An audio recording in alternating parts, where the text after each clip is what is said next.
রমজানে যদি ইফতারে এমন একটা সালাদ থাকে, বিশ্বাস করেন ভিটামিন মিনারেলস আর এনার্জিও 100-100, কোনো কিছুরই আর অভাব হবে না। আর এই জন্য নিয়ে নিতে হবে এখানে কাজু বাদাম। যে কোনো বাদাম নিলে হয়, তবে কাজু বাদামটা নিলে একটু বেশি মজা হয়।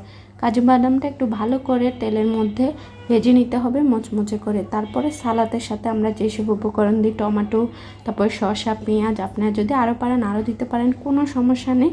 সব সালাদগুলো একসাথে করে তারপরে কাজু বাদামগুলো এর মধ্যে দিয়ে দিব। আর এখানে দিয়ে দিব কয়েকটা চিকেন পিস, মানে এগুলো ছোট ছোট করে চিকেনগুলোকে ভেজে নিয়েছিলাম। একটু লবণ, তারপরে সব মশলা দিয়ে একটু তেলের মধ্যে ভেজে নিলে হয়ে যাবে। তারপর এখানে দিয়ে দিব একটু টমেটো সস। এখানে চাইলে একটু সয়া সসও দিতে পারেন, তবে আমি আজকে সয়া সসটা দিইনি, টমেটো সস দিয়েছি। টমেটো সসটা দিয়ে এবার খেয়ে নেওয়ার পালা। বিশ্বাস করেন এটা খেতে যতটা মজা, শরীরের জন্য অনেক ভালো।